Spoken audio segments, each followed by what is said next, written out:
Welcome once again to the second official episode of the Pixels and Panels podcast.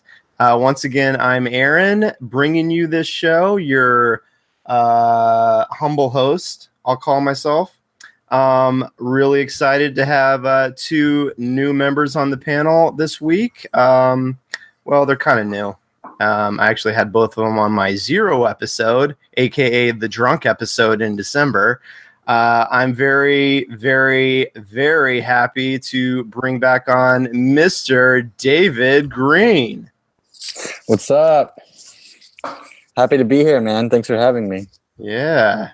David's actually going to talk a little bit more on this show, right, David? I think so. I think I might be into this one.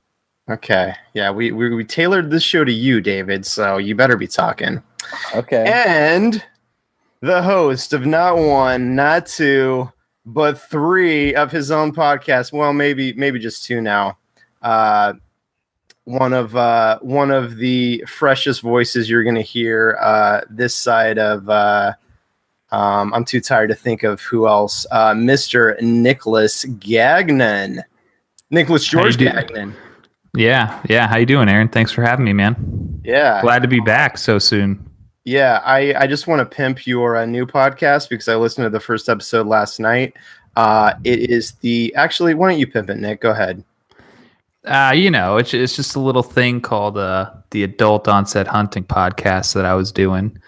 And, I loved it. Oh, good. I'm glad to hear. Thanks, man. I loved it. A lot of good stories. The future's outside. Yeah, well, good. Not for this show.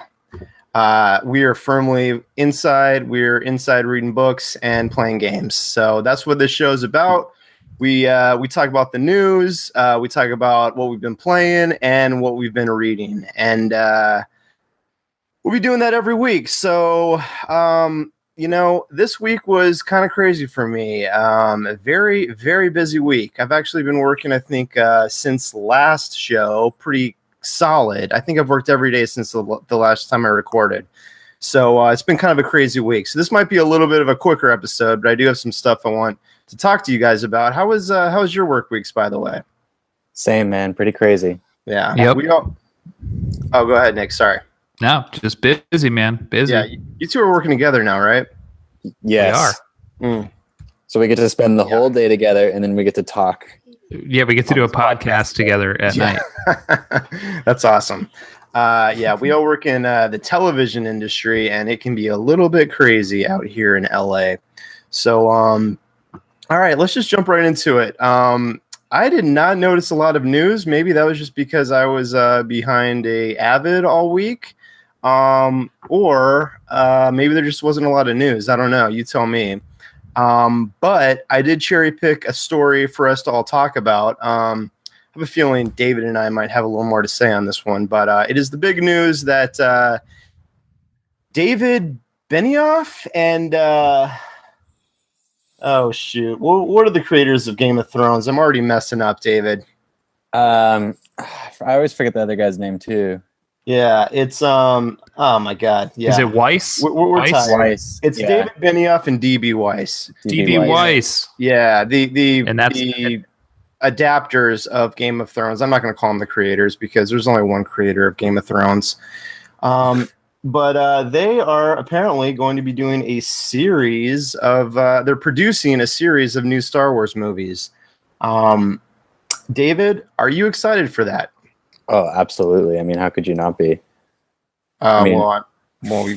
There's reasons. I mean, I don't think Game of Thrones is universally loved. Wait, actually, it is pretty much universally loved. But why are you excited for them specifically doing Star Wars? Like, do you think they're going to bring oh my God. I just realized something, guys, as I picked up my drink. We jumped right in the news, and we didn't do the What You Been Sipping On segment. Man, I really am tired. Let's do that really quick. Guys, what you sipping on? I'm actually drinking a Stone IPA. Stone Vengeful Spirit IPA. It's delicious. David's drinking alcohol? And a beer, too, of all things. And an IPA beer. Yeah, that's crazy. Nuts, yeah. It's like a pineapple, mandarin, orange IPA that Stone does, and it's good. I'm drinking out of a can like a real man. There you go. Trying to fake it, David. Mm-hmm. Yeah. How about you, Nick?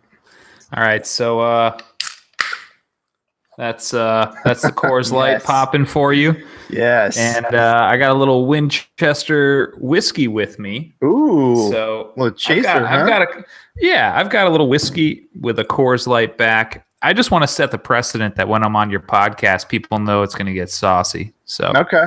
Hey. I feel like last week the guys with their milk and their water didn't come correct to your Ian podcast. with his almond milk. Hey man, I'm hitting the IPA, so that gets you pretty quick. Yeah, me and David want to set the tone. Good. Yeah. You're gonna love this, Nick. David doesn't drink, so he probably won't appreciate this, but I am drinking a vintage of high rye mash bill called Old Granddad. That's right, Nick. Old Granddad rye whiskey. I like it. I like it a lot. It's happening.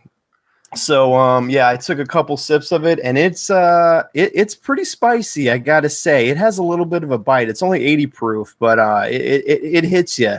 It hits you in the mouth. It's where it needs to.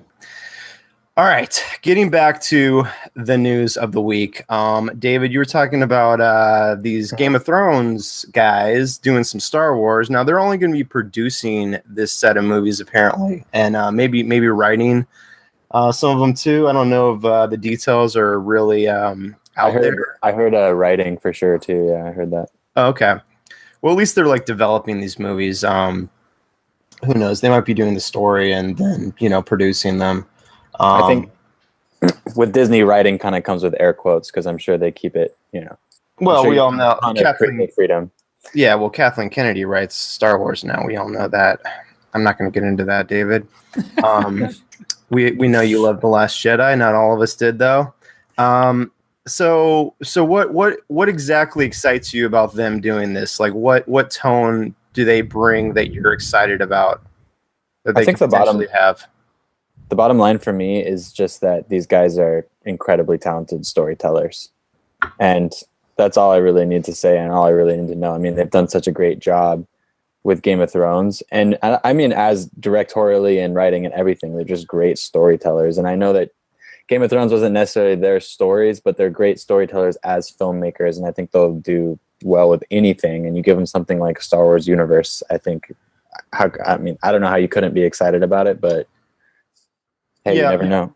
Let me throw this out to you guys because for me, I think the only reason, well, not the only reason. I mean, I like to see talented people take on properties that I love, but I think one angle that kind of interests me about them taking over doing some Star Wars movies is maybe, just maybe, we could get some more adult Star Wars movies, maybe some even veering into the rated R territory. I mean, they've kind of made a name for their violent, bloody, sexually explicit episodes of television. So I could imagine them doing some Star Wars movies that are more on the seedier side, maybe veering into more of the rated R territory. What do you think about that, Nick? I mean, listen, I'm not a crazy Star Wars guy, but I'm easy to please. Okay, I don't expect them to be There Will Be Blood. So listen, these guys did a great job with something that I think a lot of people that read Game of Thrones will say that they did a good job. I know sometimes, Aaron, you have your tiffs. But if we're talking about reading, it's A Song of Ice and Fire, Nick. But I listen, I'll be fine with it. I love Game of Thrones. I didn't read the books. So, they're not going to hurt my feelings. David, what do you think about them if they did do a darker Star Wars tale? Would you be down with that? I'd be all in for that. I mean, Rogue One went in that direction. It was fantastic. I think one more thing that a lot of people don't realize about them or don't appreciate about them that matches the Star Wars universe really well is that these guys really care about practical effects. They're not big on CGI. And I think that's kind of exciting. The types of sets they build for Game of Thrones, even when they have to do some CGI because they don't have like a big budget, and the types of shots and stuff they get. I mean, that like the episode Battle of the Bastards, all those horses and everything that could have been CGI, that they went out of their way to get hundreds of horses and these crazy shots and stuff like that. Like, I think that'll. Oh, okay. I was just gonna ask. Did you read that somewhere? Are they like? Did they? Oh kind yeah, of they go on talk record about saying it. that? They talk. Yeah. Yeah, they talk about it all the time. I've heard them say it multiple times in interviews and stuff. Every Game of Thrones episode has kind of a behind the scenes 2-minute. Well, I should know about their practical effects because I was on set in Ireland at Winterfell this last year, so I know a little bit about that. Yeah, and I mean, look, it's an HBO show, so obviously they had to compromise with some things. But yeah, I have heard them say multiple times, you know, when they look at shots and they say, "I love this shot. We pushed so hard to get all the CGI out of this shot and do as much as practically as we could." And hearing someone talk about that and be so passionate about that, I think gels well with Star Wars. Oh, that's really awesome. I've never like listened to any of the behind the scenes stuff. Like I didn't know that was kind of the tact they were taking with the show. That's kind of cool. I mean, like I guess it makes sense, and yeah, that makes total sense. It's kind of funny because when I think about, I guess Game of Thrones lately, it has been kind of these awesome like. I guess more CGI-y with the dragons and everything.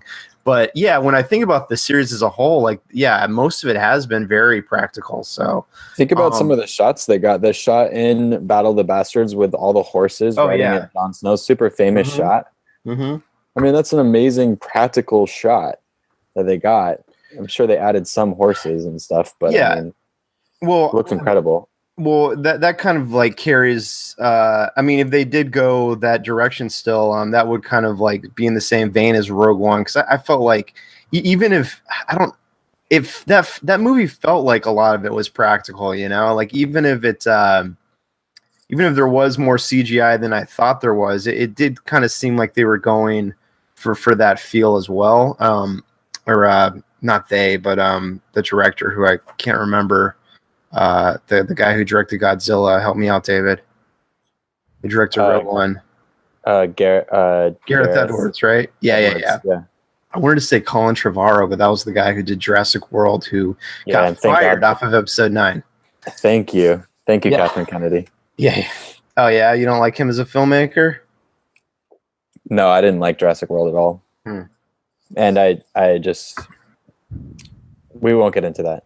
Oh yeah. Okay. Question for you guys. I didn't mean to skirt your rated R question, Aaron, but where does that leave the younger generation that they're trying to hook right now? Why would they do that? Well, I mean, I feel like most of, if not all of Star Wars right now is already geared towards a younger generation. I mean, you have Star Wars Rebels on TV that's going strong. I think they're in their final season now, but that show's been going on for like 4 or 5 seasons. I mean, the movies are very like, I mean, they're kind of meant to be for everybody, but you know, there's definitely like, I don't want to get into it, but even in like the last one, there's definitely, you know, these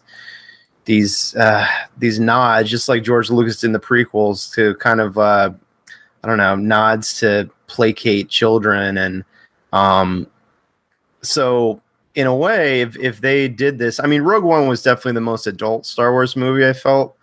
It was very, very adult. Yeah, it told a mature story. It didn't really pull any punches at the end, and you know, it was a serious movie. And so I mean, they've already established that they'll do that. I think as far as the kids go, I mean, here's the thing. I mean, Nick, you know this, man. When we were kids and we saw something that was quote unquote like adult, we loved it. Right? Like I remember watching Alien when I was like younger, and I was blown away by that movie, and you could not at all say that was a children's movie. So I think Star Wars would be fine, like no matter which direction they go. I mean, if they actually do make a rated R movie, you know, obviously you're not going to get like the young kids to see that movie, but I doubt they're going to go like full on, you know, rated R Game of Thrones, fully crazy sexuality, all that. But there's going to be, you know, I imagine there's going to be probably like a degree of violence maybe that won't be in the other Star Wars movies or something like that. So Gotcha. I think oh, go ahead, David. I think it's what's important to analyze too is Gareth Edwards is starting his own trilogy at the same time. They announced it around this a similar time. Rian Johnson. Rian Johnson, thanks. Sorry, Rian Johnson. So I mean, they had. I can't wait. Their trilogy has to be darker. Why would they go after those guys? There had to have been a reason to go after those guys. And if there's 2 trilogies coming out, 2 more trilogies, they have to be tonally different. So one of them is going to be darker, and it's going to be theirs.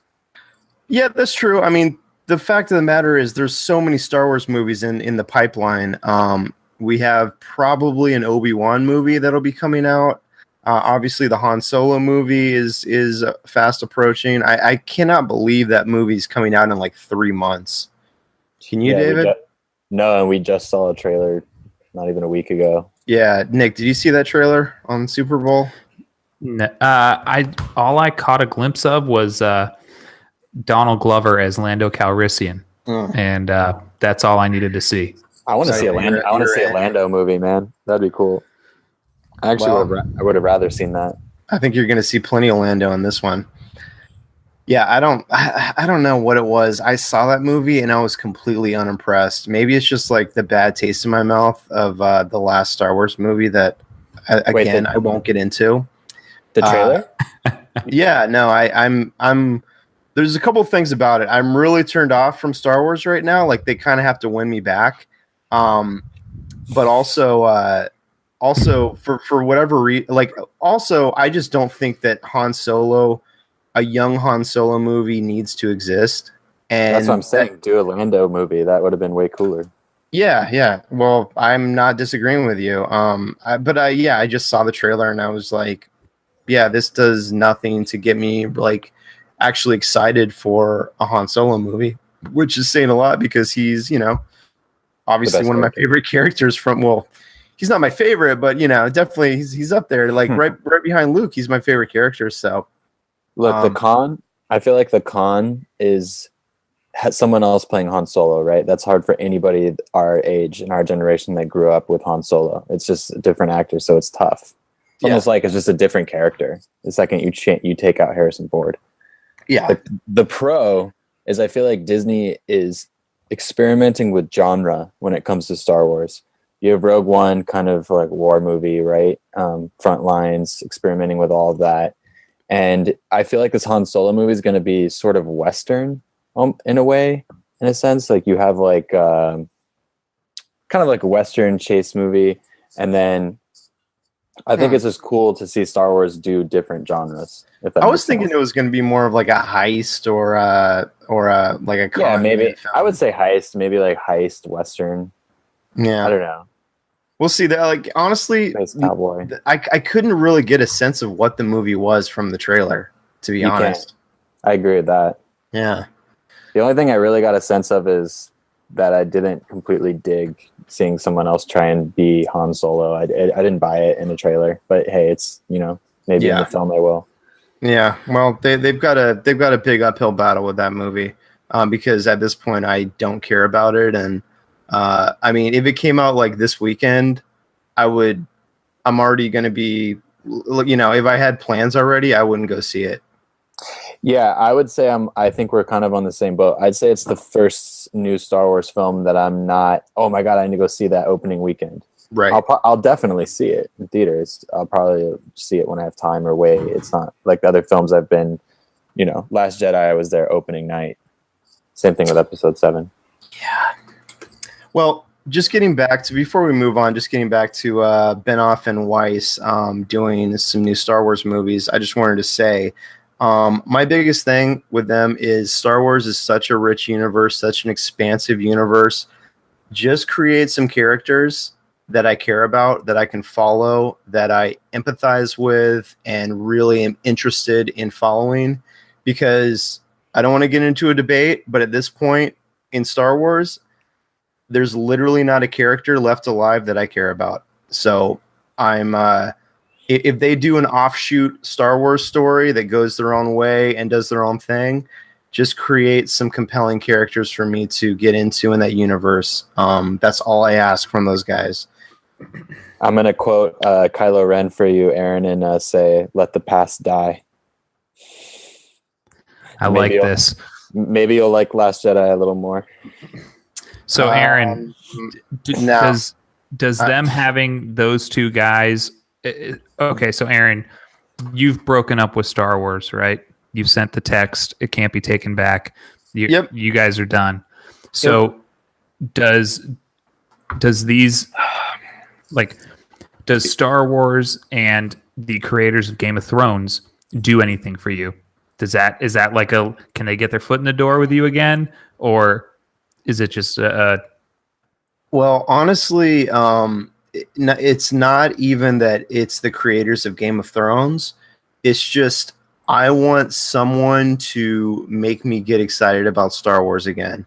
If it's the creators of Game of Thrones, great. I mean, I don't.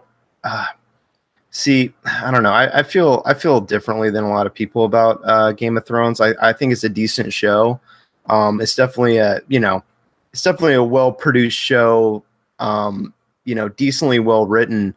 It also has like a huge budget because they can afford it since it's so popular. So a lot of the production values is just due to like it having a huge budget. So I don't even give them like, I give them credit for that, but it's also like there's a lot of like lesser budgeted TV shows that do, I think, a better job in the storytelling department. But they have a smaller budget, so it doesn't look as good. Maybe it doesn't feel as grand. So like, I'm not even saying it's because of them. It's just, I just want somebody to make me feel something about Star Wars again. That's all. Because at this point, I feel like Star Wars isn't for me anymore.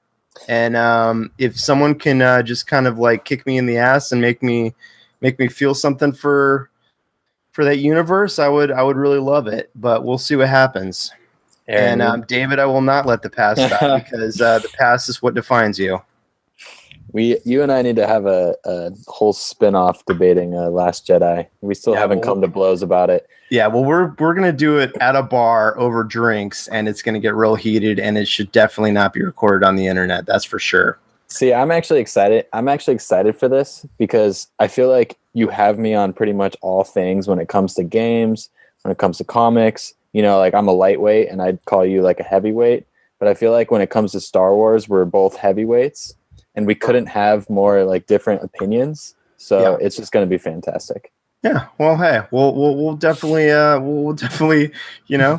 check in later and see where we're at with the series because it's not stopping anytime soon. And David, you will be on many times, so we will continue this. If you guys don't hear me on this cast again, you know why. Yeah, David just peaked, in case you guys weren't aware. Yeah, at that bar, I will have left him bleeding on the floor after our quote-unquote debate.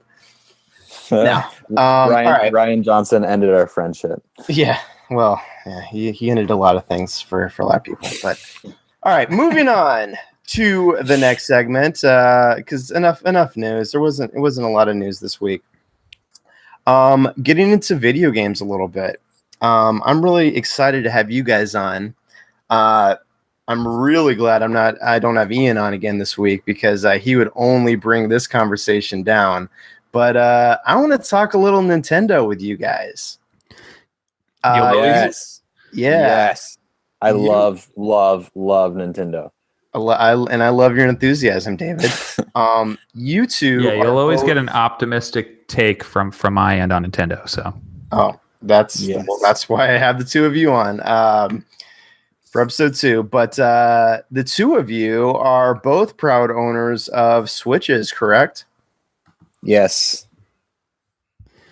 Yeah, well, I have the Switch and I have the new Super Nintendo, the tiny Super Nintendo. I'm not cool when it comes to Nintendos. Yeah, I have the NES Classic, Super NES Classic, and my wife. Who got you that, Nick? So you did, and I'm very thankful. My wife is probably more thankful because she is all about that Donkey Kong right now. I think she's playing right now. Oh my God, Donkey Kong is hard, man. I can. Yeah. Yeah. Yeah, I'm So, playing that on 3DS, and I'm in the snow area. Remember that the snow Yeah. mountains? Oh my god, that is kind of tough. yeah, I think we should also give a shout out to Alex Hurtado because I think he even mentioned that he listened to your last episode. So Oh, sweet. I Yeah, know what's that up, I know Alex? that the Super NES came the origin start with that good man. So yeah. Well, I facetiously said I gave it to you, but actually, in reality, our good buddy Alex actually gave it to me. But my lovely girlfriend had already got me one for Christmas, so I told Alex, who it's funny because Alex actually works with Nick, and I told Alex, I know someone that would love this because they're still very hard to find, and I knew Nick would love it, so I took it over to him, and Alex graciously passed it on to Nick. So really, it's all due to Alex. So thanks, Alex.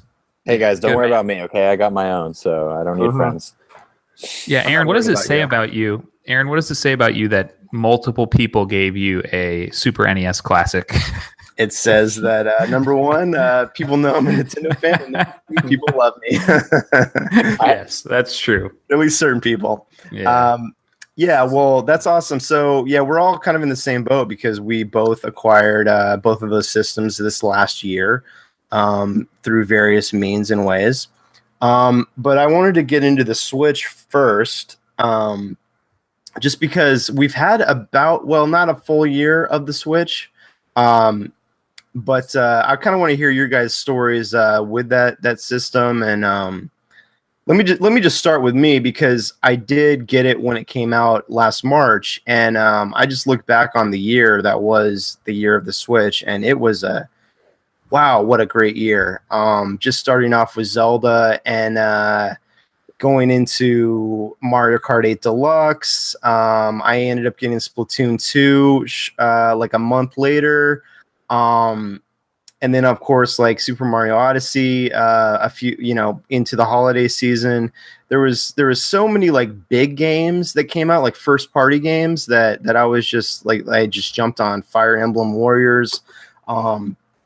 And but also there's just so many like smaller games that I kind of discovered for the first time on the Switch. Stuff like Overcooked, Puyo Puyo Tetris, Snipper Clips, Golf Story, like all these just kind of like more smaller, I don't want to call them indie games, but like smaller games that were just so great in that form factor of the Switch. And I don't know, I just know that like I had an awesome year with this console, and I want to hear about like what you guys thought. Like starting with you, David. When did you get the Switch? About a year ago. Okay, so you got it when it came out as well. Yeah, I got it shortly after it came out. How did you Amazing. get one? Because they were hard to get. I bought one used. Oh, I had really?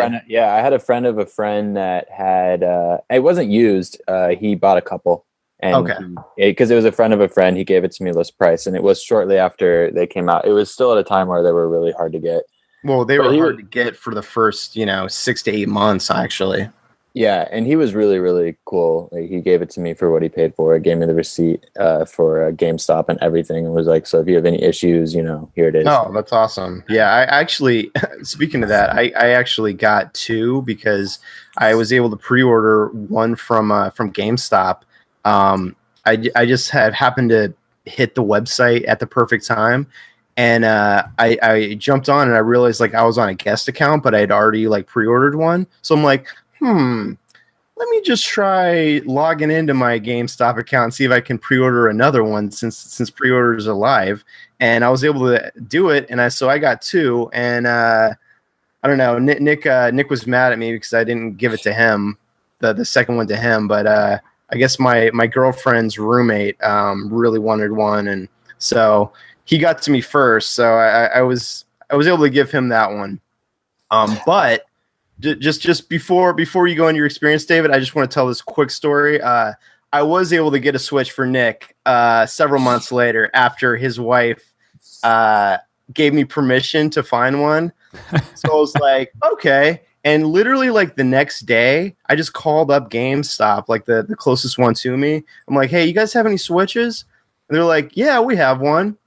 And I'm like, all right, reserve that for me. And I just went over and picked it up that morning. Wow. And yeah, it was crazy because like I went in because you know I'd had my Switch for like 6 months or whatever at that point. So I was just asking him, was like, so are these still hard to find? Like, he's like, oh yeah. Like as soon as you called, like right after you called, because we got 2 in last night. And as soon as like right after you called, someone called in and reserved the second one. So I don't know when we're gonna get in anymore. So Nick got lucky, let's just say that. A few times last year. Yeah, forever grateful for your Nintendo kindness with me.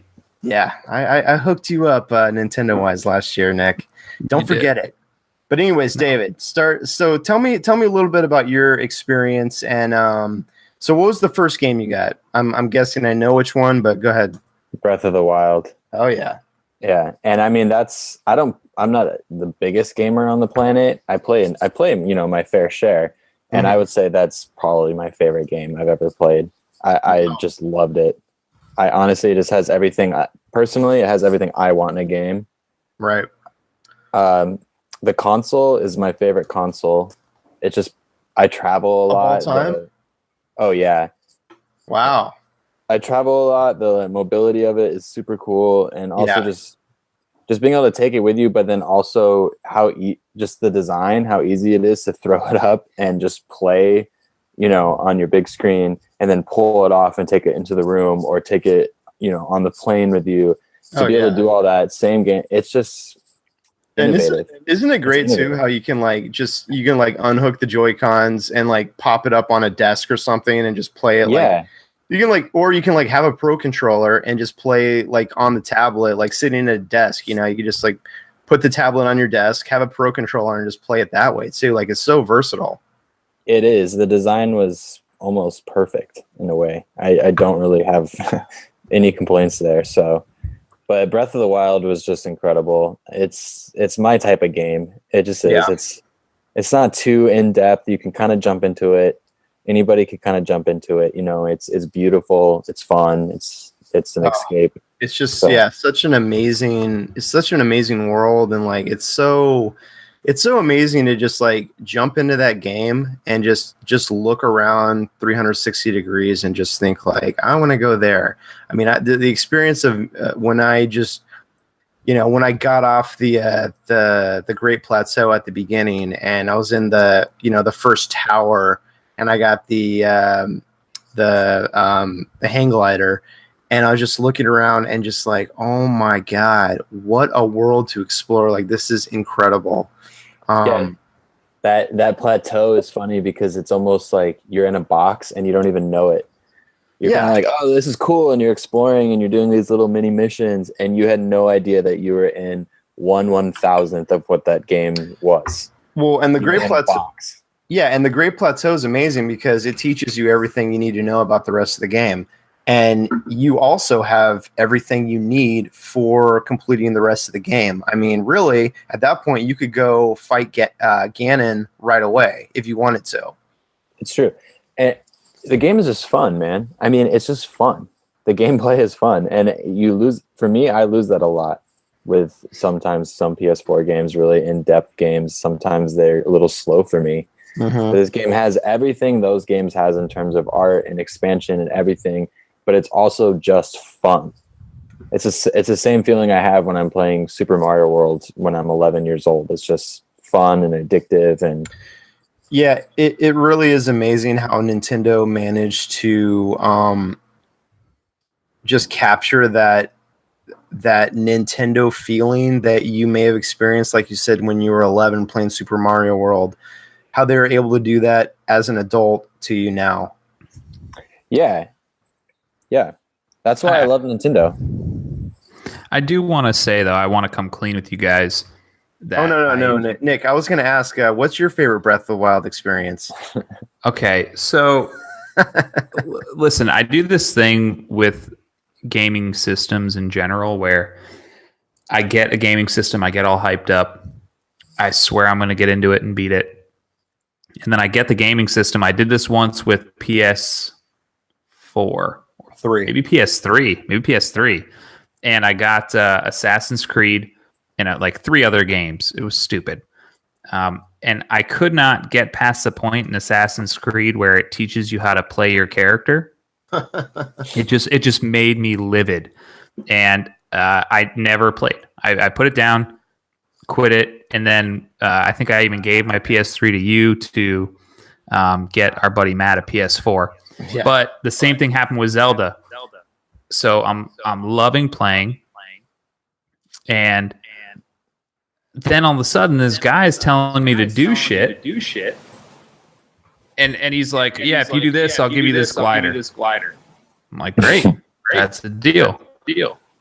So then I'm doing shit, and the guy's he's a fucking liar.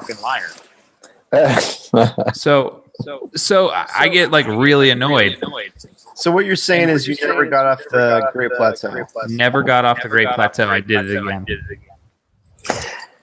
See, Nick, I level with you on so many ways when you say that, but that's what I love about Nintendo is that the games are a little bit stepped back, but they can still be just as fun, just as beautiful. There's so many PS4, PlayStation titles that I've done the same thing. Like I'm like, this doesn't catch my millennial attention span in the way that I want it to. I'm not a hardcore gamer enough to level into this, but Nintendo's kind of like, oh, it sucks me in. It just works. It's a little easier. I feel like if you got off the plateau in Zelda, you would go all the way. Nick, I feel like you getting on the Great Plateau and just being dropped in, I feel like there's not that much to learn, really. I mean, you learn that your weapons break. You learn that you can climb.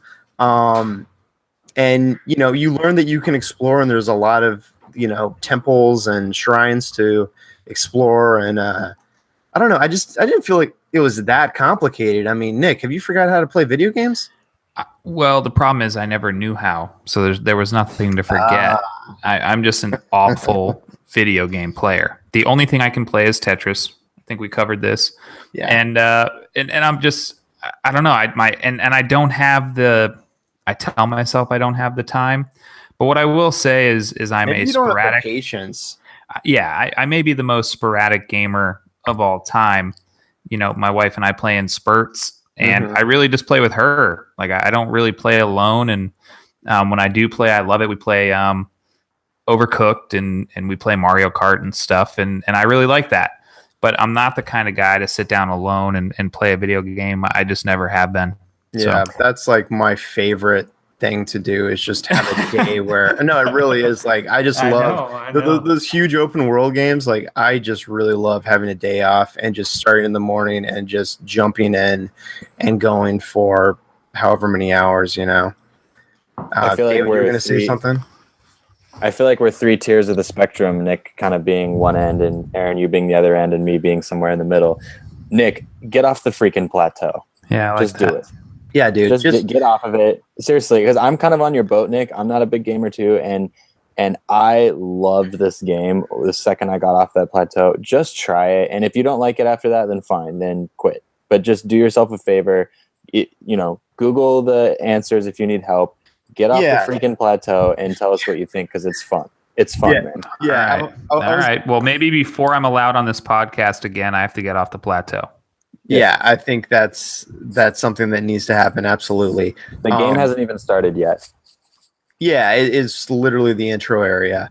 Well, that's what pisses me off is I got this dude lying to me, and it's like if people are going to be lying to me all fucking game. What do you mean he's lying to you? He's going to give you that hang glider. You're going to get it. You're going to be able to get off. Come on. All right. Nick, when you turn on Super Mario World and it says press start? Yeah, that's where you are in the game right now. No, so. I know. That's what's so frustrating is I know that I'm there. Actually, that's not true. I thought I had beaten it. I thought I had gotten past that part. And when I found out I wasn't, I was defeated and just never played again. Well, if I could offer some serious advice, Nick, and this may be a step too far for you because it is a added step, but here's where I've gotten to now with video games. There will be times when a game challenges me and I'm like, I want to figure out this puzzle. I can't I'm hitting my head against the wall here. I want to figure this out. And there's sometimes that I do that, but more and more as my adulthood has gone on and time has became a little more constrained. At a lot of points now with video games, if I'm stuck somewhere, I'm just like, you know what, screw this. I'm going to a guide. Like I don't even like waste the time that it would take me trying to figuring it out, because I'm just not that type of gamer that wants to sit around and bang my head against the wall. So like I'll just go to a guide now. So like I know it's an extra step, but if you are just like struggling with a part, just look it up. I mean, it's easy. It's so much information out there, and you'll feel better about it after you've gotten past it. I did that multiple times with Breath of the Wild. I mean, there was multiple times, especially in some of the harder shrines. I'm going to say there's more than once. But I mean, your phone's always right next to you, right, when you're playing. So you just bust it out for a second and plug your ears like hardcore Zelda fans, but you just Google like, how do I pass the shrine? It's the first thing that pops up. It takes 2 seconds to either watch a video or read it or whatever. Plenty of people have done that, David. Yeah. And they know who they are. My wife's been doing that with Super Mario World. Oh yeah, there's actually a lot of secrets in that game. I had to do that once in Super Mario World. I just started playing Super Mario World because I just got my classic, and first thing I opened was Super Mario World. I was so excited, and I haven't played Super Mario World since I was 11 or 12, and it was so weird.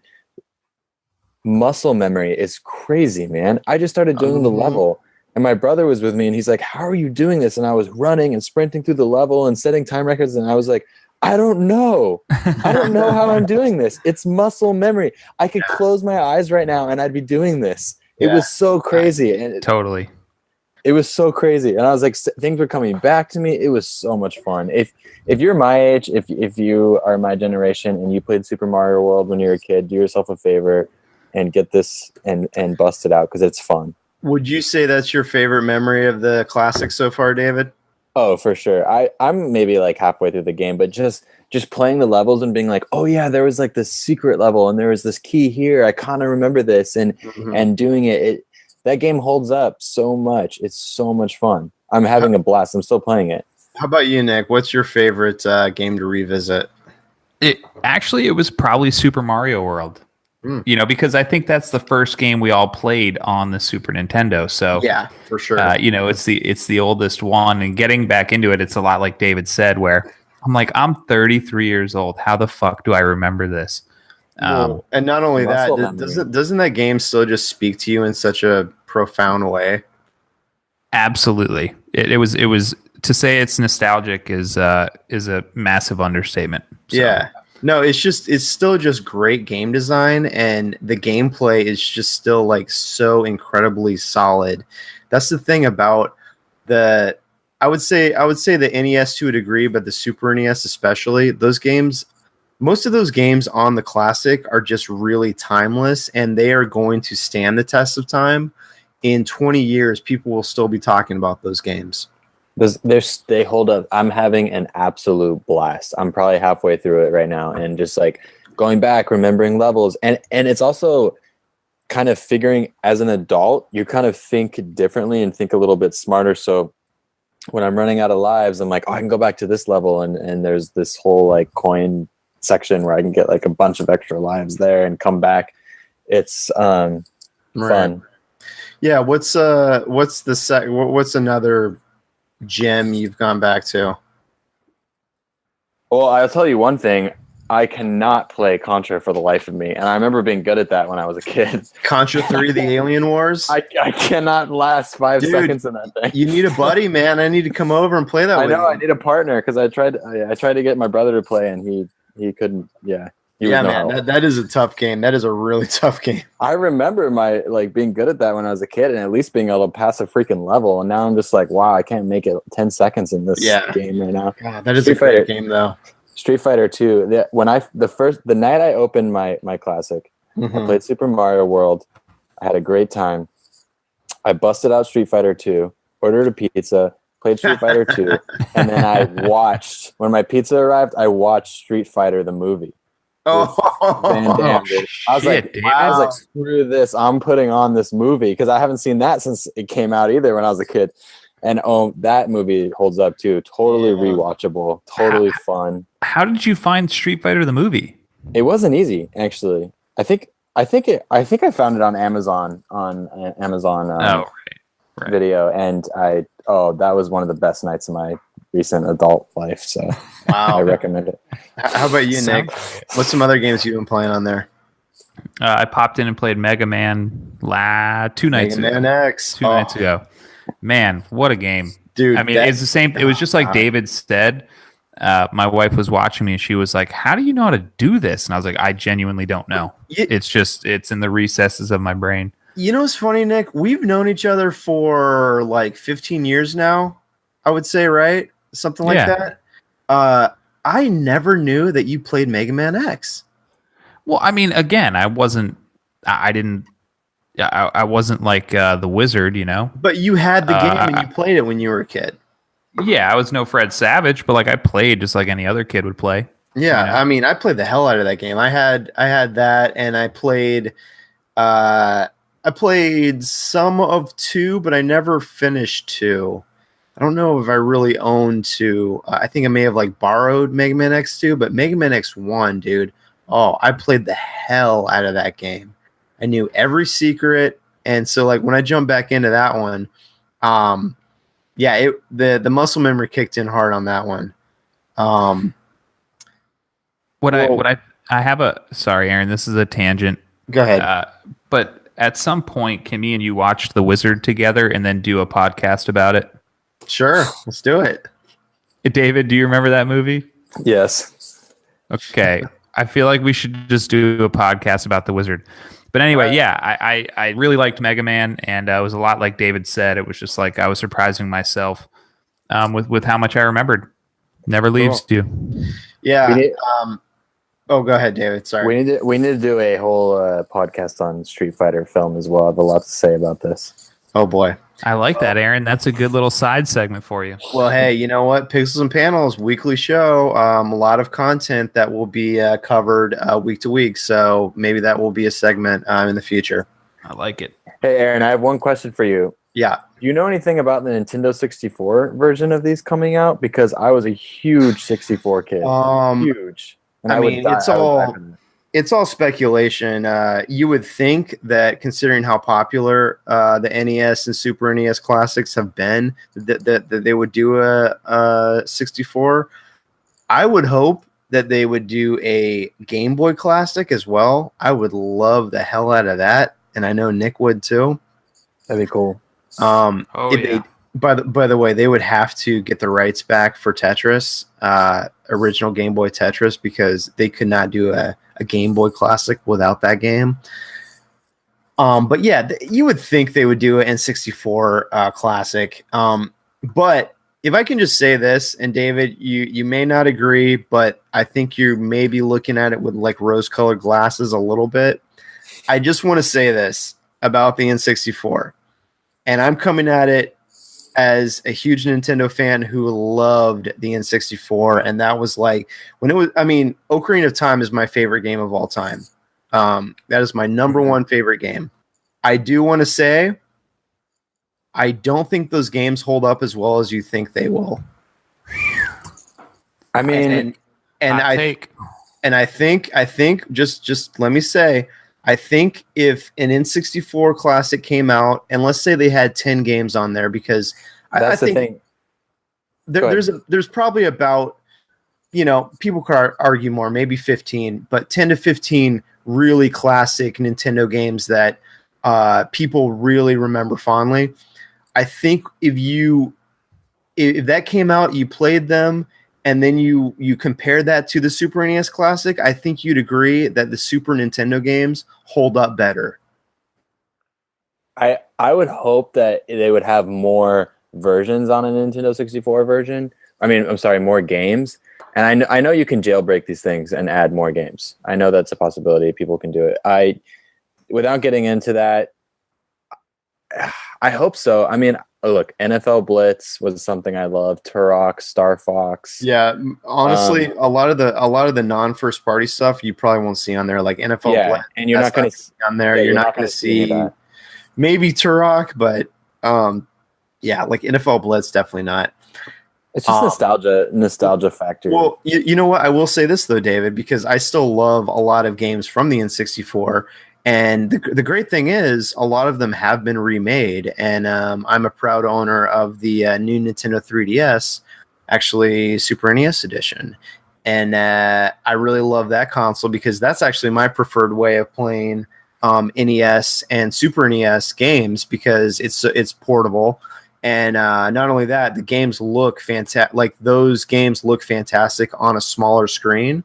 So that's actually my preferred way of playing it. But that's such a great handheld because they've remade a bunch of Nintendo 64 games, such as Star Fox 64, Ocarina of Time, Majora's Mask. You can even get the DS version of Mario 64 and play it on your new 3DS. So I love Tony Hawk Pro Skater, GoldenEye. Yeah, you probably wouldn't see those on an N64 Classic either, just because of the licensing, you know. So Diddy Kong Racing was fun. That's why I think that you might see like if you saw an N64 Classic, it might just be like 10 to 15 games. But hey, that's okay. Absolutely, and people are jailbreaking these things, aren't they? I've heard. Oh yeah, no, they're hacking and putting all the Super NES games on there and all of that. I wouldn't know anything about that though. Yeah, me either. Shout out to Alex Furtado. I have not jailbroken my Super NES Classic though. That is for sure. I want to keep that thing pristine. I'm hardcore into Super Mario World. That's all I need right now. Yeah. No, I'm loving it, and we'll probably get back to talking more games in the future and what we've been playing because I've only had my Super NES Classic for a short amount of time since Christmas, really, and I think and Nick's had his even shorter. So we'll get back to this. I'll hold you to that, Aaron. All right. Yeah. Just took another sip of Old Granddad, and it is time to move on, boys, to the last segment of the show. Okay. This is the comics section, and this week we had a pretty awesome book that I was able to finagle these guys into reading the first arc of. It is by an author that Nick and I hold very near and dear to our hearts. Let's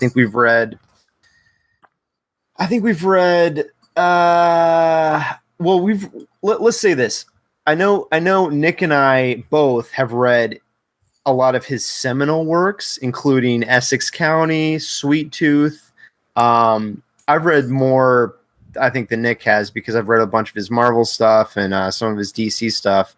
But of course, we were talking about Mr. Jeff Lemire, and we are talking about a little book called Descender by Jeff Lemire and Dustin Nguyen. And David, have you read any Jeff Lemire books before this? No. This is my first one. All right, moving on. Okay. Do you pronounce the G in Nguyen? I think it's I don't know. How did I say it? Nguyen? You said Nguyen, but that I think it's it might just be Dustin Nguyen, right? Or the N might be silent. Maybe it's Dustin Nguyen. I don't know. Whatever. Send Aaron an email. Yeah. And anyways, correct us. However you say his last name, well, why don't we just start with the art? Dustin's art really grew on me as this book went on. Well, yeah, let's just get into it a little bit. So, to summarize the story of this book for those of you that haven't read it, it's from Image Comics. It's an ongoing story. It's still going on now.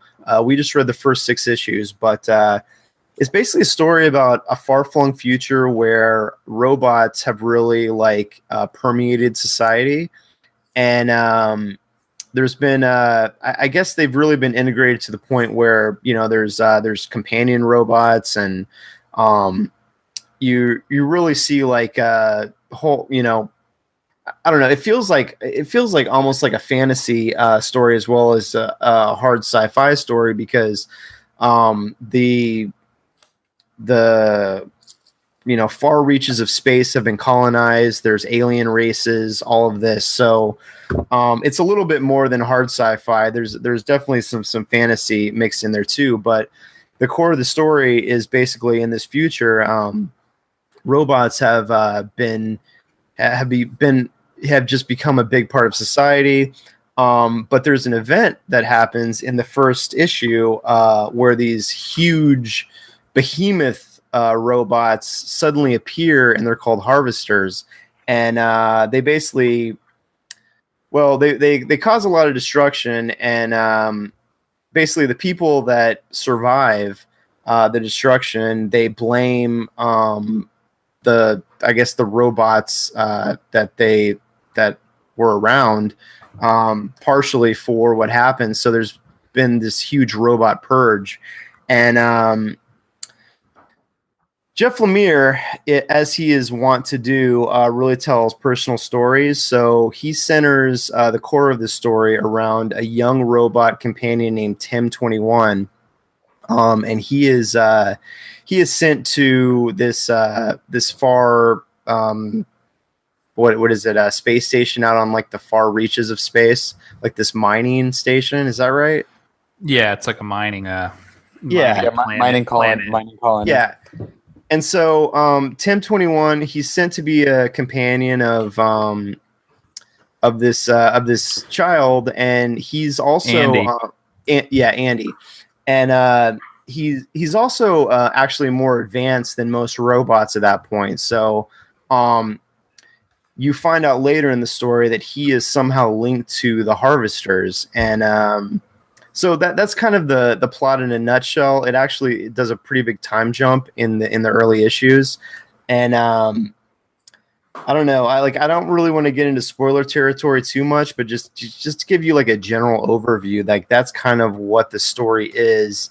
And it starts off in the past, but then most of the story is told 10 years later in the future. And I just wanted to ask you guys, first of all, like, what were your impressions when you first read it? Like, how fast did it kind of grab you, Nick? Well, I know that if Aaron goes out of his way to give me a book, it's going to be good. All right. So I ordered this book for you. You did, and I appreciate that. Aaron is nothing if not gracious with his sharing of comic books. So when Aaron gave it to me, I had high hopes, and I had high hopes because it's Jeff Lemire, and Sweet Tooth was one of my favorite books of ever. As somebody, again, who's not crazy into comics, but pops in and out when I see fit. And Jeff Lemire is usually a guy that gets me to do so. And you know what? I really enjoyed it. It held up, and it just always amazes me how Jeff Lemire can get you to care about things and about people. Yeah. And he does it so seamlessly. So that was one thing that stood out to me is I'm an issue in, and I know everything. I don't feel like I've done a lot of work to learn it. And it feels good. I feel invested, and I like that. Yeah. Before we get to you, David, I just wanted to follow on what Nick said, and it is really amazing how fast Jeff hooks you. Not with necessarily the plot of the story, but because it's an interesting plot. Like it's intriguing, but he always gets me, like he gets his hooks in me like almost right away with just his characterization. And for me, it was just like when Tim is remembering like becoming like Andy's companion, and it's just like, I don't know, it's whatever, but it's like it was like just very heartwarming to see like Andy's mom and Andy kind of like take him in and treat him like, he's their brother and their son. And I don't know, like I guess it's kind of a theme for the podcast so far, but because I was talking about like how much I loved Jonathan Kent and like how much of a good heart he was, but that's the same way I kind of felt about Tim, like he's just a good I don't want to. I guess he's not a person, but he's a good-hearted character, and like you just feel for him like right off the bat. Yeah, absolutely. I felt the same way, and but I also feel like the world he set up. He's setting up a massive world, and it's extremely intricate. Yeah. So for him to be able to do something very global and zoomed out, but then also get us inside and caring, it's a fine art, and he does it well. He does it better than anybody I know. Not that that's saying much, but well, all right. So David, I haven't really talked to you much about this book. Like I don't think I've got your gut reaction of it. So what did you think just reading it? I loved it. I agree that it sucked me in right away. The first thing that sucked me in was the artwork. It was, to me, just beautiful. It's kind of like these crazy watercolors. I don't even know how that was done. It sucked me in right away. The cover was awesome. The back cover is really cool too. And then on top of it, the story was just great. I mean, it moved at a great pace. Like every scene was dynamic and heart. It had heart in every scene, and I loved it, man. Like I really, really reacted well to it on a lot of levels. Just speaking about the art really quick, I just wanted to say, so I got to be honest. When I first started reading the book, I was a little bit turned off by the art. Like I thought it was kind of simplistic, and I like the painting that was going on, but I also kind of felt like a little bit disconnected from it because it was almost like ethereal a little bit. Like it felt very I don't know, like it just felt like the art felt a little bit distant. You know, sometimes like art just hits you in the face. This felt a little more distant, but as I continued to read it, there's something about it, the simplicity and the way the story was told in such a I don't know, such an easy way. Like as I was reading the book, I mean, I feel like I read the book really fast, but I feel like that's kind of how it was meant to be read. It was a quick read, but like not because like it wasn't saying anything. Like the story was just very well told and just moved to where like you're following what's going on like very well. Like it's just the mark of like kind of a genius storyteller, to be honest. I mean, it kind of comes off as simple, but it's I don't know. I think it's very very smart, and there's something about like telling a story in a simple way that just drives it forward. That you can just follow it very easily, and like it takes a lot of art to do that. And that's what I realized as I was reading. I was like, wow, this is actually amazing how the art is telling the story. And as it went on, like I really fell in love with the art, and I fell in love with the style.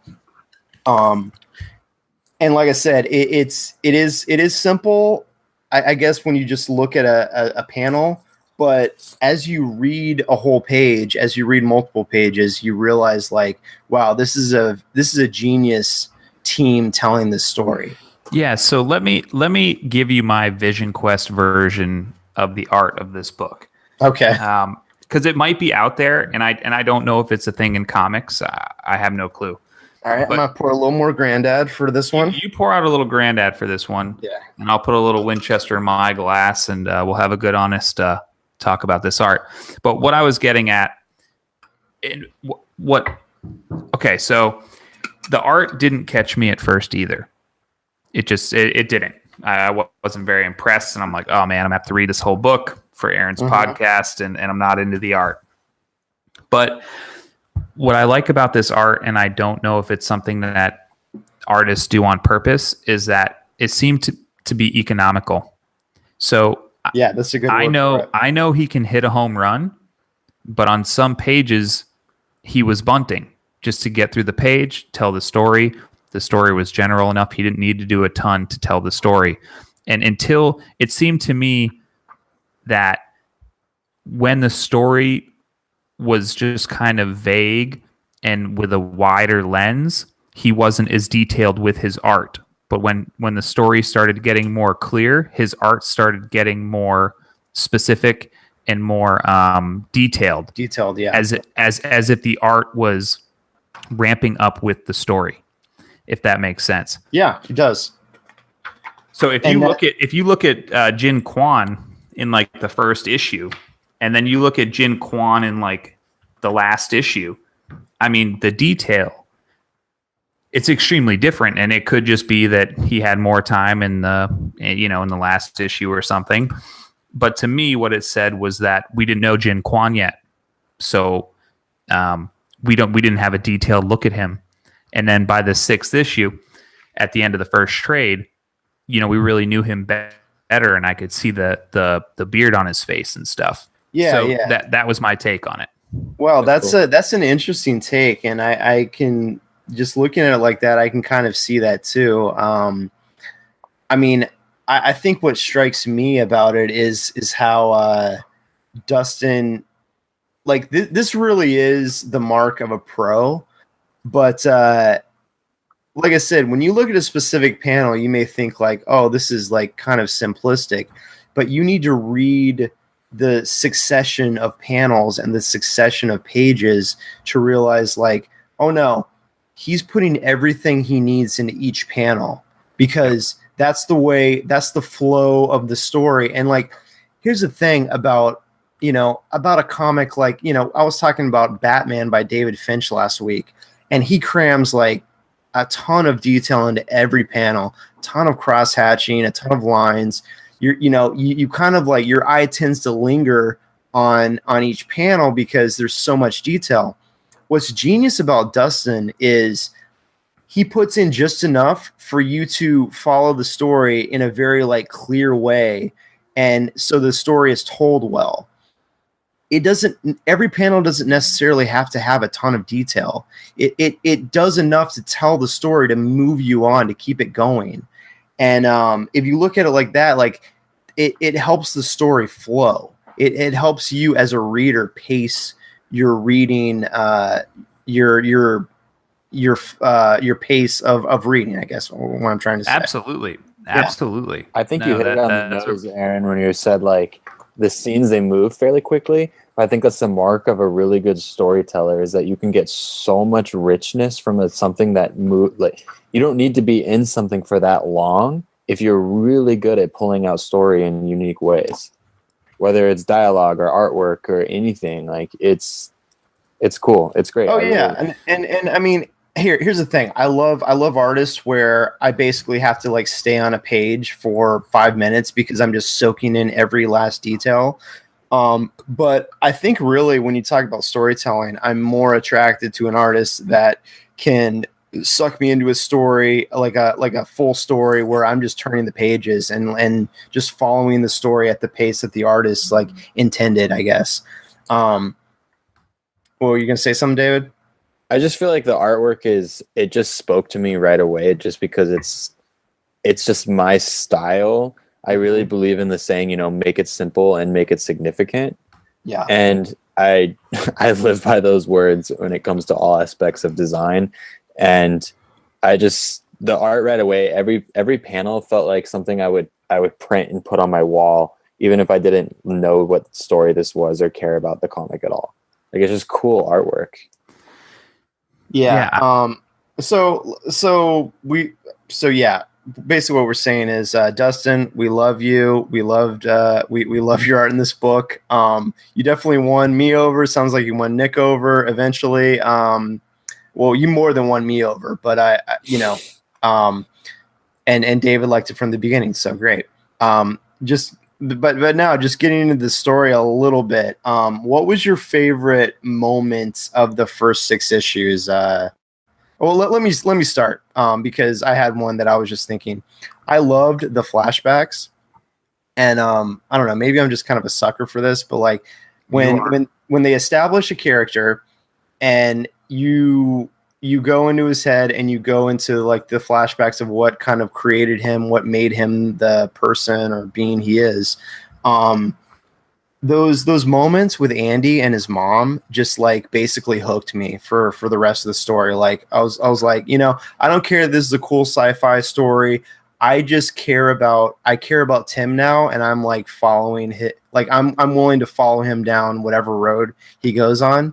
That was my favorite moment. Yeah, it got me a little emotional. I'm gonna admit. I know you like your emotions, Aaron. I know. I do like my emotions. The henchmen in this story are really badass. I love the arena fight scene. That was probably my favorite moment. Okay. And I will say, with avoiding too many spoilers, story wise, something happened in a certain flashback in the 6th issue. One of the last flashbacks in this story, that was extremely important to me.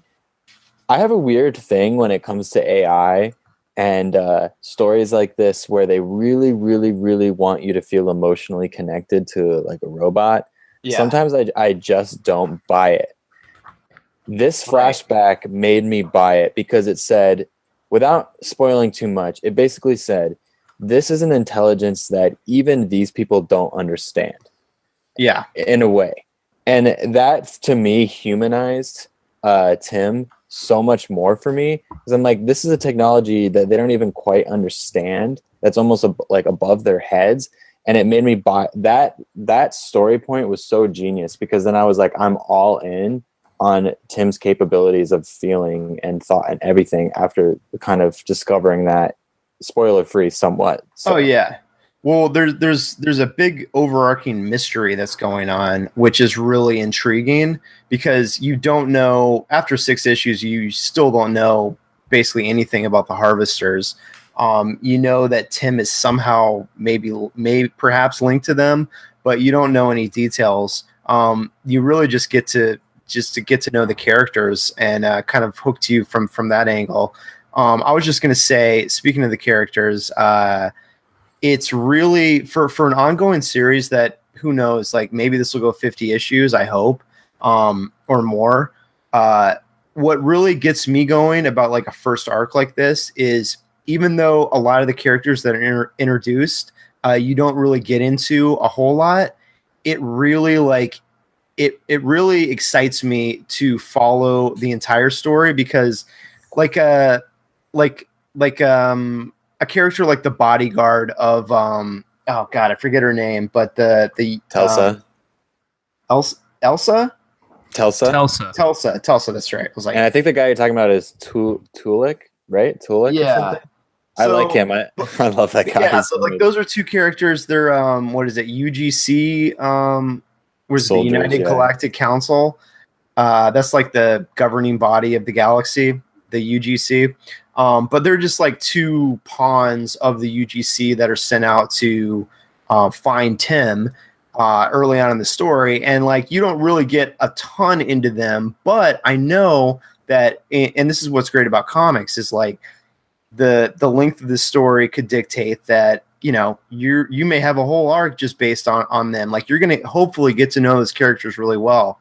And that really excites me, because they're on the surface, like really interesting characters, like just on a surface level. But like, I'm really excited to like get into their whole backstories and all of that. So what I'm saying is, there's a lot of interesting characters that I'm looking forward to. Yeah. A lot of characters I'm looking forward to exploring more past the initial 6 issues. I love when that Tulik guy rips the gun off the robot in the arena fight. Oh yeah. Well, I don't know. There are like a lot of twists in this book that it's interesting, because there's like whole like robot resistance now, because they basically like a ton of them got wiped out. And I mean, not only that, but like I'm not gonna get into it. I don't want to spoil it, but like there's a certain bounty hunter in the galaxy who's like hunting robots now, and it's very intriguing. I'll say that. Yeah. Yeah. No, definitely. What I will say before we move on from favorite parts, my favorite part was when Tim 21 is he's seeing the light, and it's being intercut with Dr. Kwan trying to fix him. So he's on his way to the graveyard.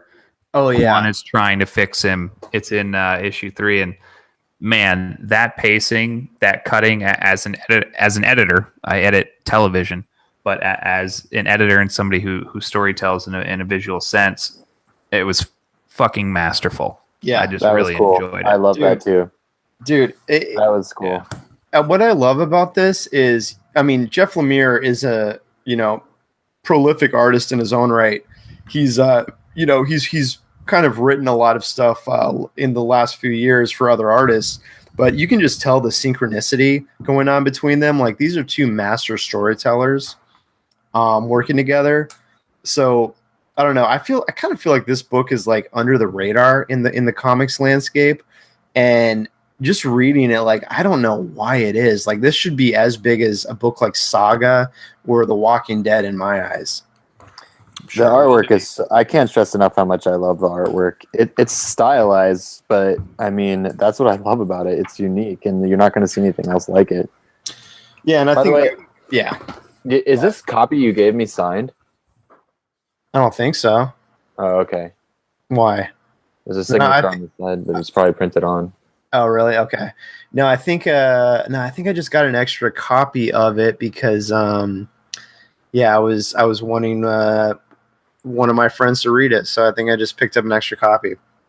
I got this nice like hardback deluxe version, which has like I think the first 16 issues in it. So I've been reading that. So I got some more issues to read. I guess you guys are gonna actually have to go out and get some more trades though. Yeah, I'm gonna have to go to a comic book store. Yeah, yeah. I will continue this. I like it, and I don't. So. Well, let me just tell you guys a little secret. I've been ordering the trade paperbacks, so you can, if you want, borrow the rest of the current trades that are out now from me. But hopefully, I should support the arts. Yeah, maybe go out and like pick up another copy too. Oh yeah, I'll go out and buy this. Yeah, I kind of wish I was like reading the single. Well, I do and I don't. Like I feel like this reads better in trade, to be honest. Like I'm kind of looking forward to reading this in chunks, but I also I kind of wish I was just buying the single issues just to support Lemire and Dustin, because I feel like I don't know. I mean, I hope it's doing well enough to continue, but I just don't know. Like, hopefully they can do whatever amount of issues they intend to do. I like getting single issues when you kind of like whatever. It's fun seeing who's on the cover, what's on the cover, what the cover artwork is. Yeah. You know, when you kind of miss that when you're reading these, because you're kind of fly past it. Yeah, that's it's true. exciting getting a single issue and being like, oh, like, you know, they did a cover with that character. I wonder if like they'll kind of have a moment, and it's kind of a different excitement. But yeah, I agree. I like reading it all at once as well. So. Yeah, well, there's some other books by Lemire that I'm looking forward to reading. I think Nick has a copy of Royal City, right, Nick? I do. All right, yeah, we're gonna have to talk about that in the future. Looking forward to getting into that, but yeah, that was a little bit about Descender. Hopefully, people check it out. I think it is a Pixel and Panels recommended book at this point, so go out there and check it out, people. Yeah, that's 3 thumbs up from us. Yeah. Yeah. Did you guys catch the spelling error in it? Sorry. No. Where was that? Oh, you didn't? No. 4th issue. Dr. Kwan, she's just getting off the phone with her dad. Sorry, Telsa's getting off the phone with her dad, who's apparently general. You know, he's the general. Yeah, he's the general in the UDC. And or UGC. Kwan says, "What's wrong? Something happened with the bots?" And she said, "No, just wonder what I could have done. Wonder if I have a quick word, yada, yada, yada. No, just my father checking in on the mission." And he says, "Your father? I thought this mission was classified, but your is YOU''RE father instead of YOUR father." So I circled it in my book. which I have a bad habit of writing in books that I read. But I edited that sentence in my book, which is just. I'm looking at it right now. I see it. That's funny. I'm not crazy, right? No, yeah, you are father. Yeah. So that got me. I was like, come on, Image, you got to do a little better.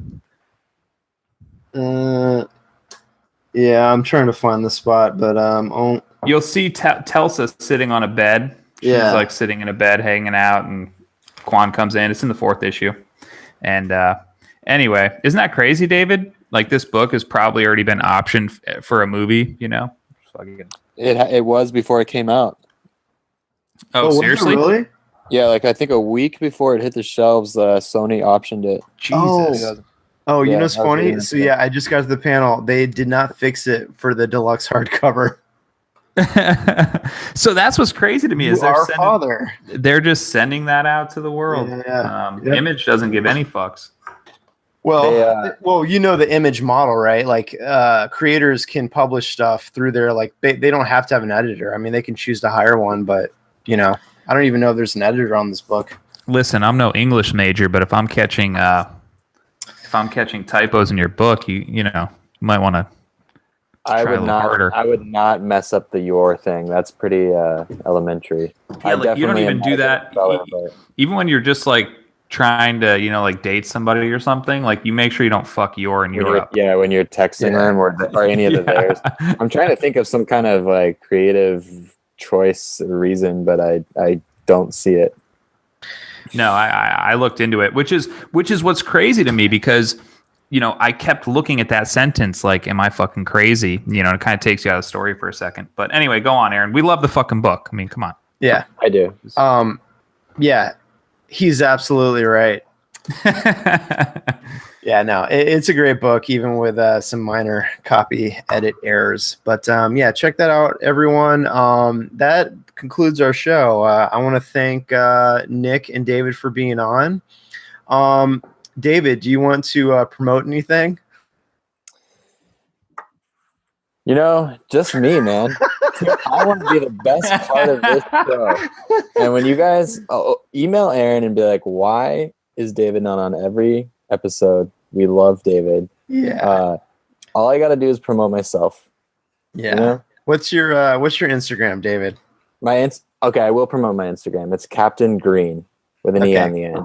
So follow me, message me. If you're listening, talk to me, hit me up, whatever. Yeah. We'll talk to Sender. We'll talk Super Mario World. Yeah, Captain Green with an E on the end. And Nick has, like I said, I think 51 podcasts at this point. Yeah, no, don't worry about me. My closing thought is your podcast. How can people reach you, Aaron? Well, Nick has a podcast called Gone Fishing, and he also has a podcast that we mentioned at the beginning that he just launched called Adult Onset Hunting. Yeah, the Adult Onset Hunting podcast. It's just about me getting into hunting in my mid-30s. Actually, the full title is The Adult Onset Hunting Podcast with Nicholas Gagnon. So look for that. Like I said, I listened to the first episode last night. Really great. Totally different from this show, but it was a good time. And yeah, speaking of going forward with this show, like I said, it is a weekly podcast. We're on every week. We always do some news topics, and we have different segments. So if there's something that you guys want to hear us talk about, just visit pixelsandpanelspodcast.com and email us there. There's an email address under the links. We're on YouTube. We are actually on Instagram as well. Just visit pixelsandpanelspodcast.com. You'll see all the links there. But yeah, thanks for everyone that's been here. We will see you next time. And guys, thanks again. Appreciate it. Yeah, and Aaron, before you go, I just want to say thank you for the book. You gave David and I, The Descender, a copy of our own, and you're a good ambassador for pushing these books, man. I appreciate you always keeping my shelves stocked. You're welcome, buddy. Actually, I didn't give David that copy. I'm taking that back. But oh shit! All right. Well, I wrote mine. So no, actually, I want to try to keep a full copy of trades extra so I can lend them out. Because like I said, I do have the full set of trades on my shelf as well as the first hardcover. Hopefully they'll be coming out with some more hardcovers soon because that is my preferred method of reading these days. Those nice deluxe hardcovers. You fancy? Yeah, I am fancy like that. But all right, guys. Well, it's been real. Thank you, and we will see you next week.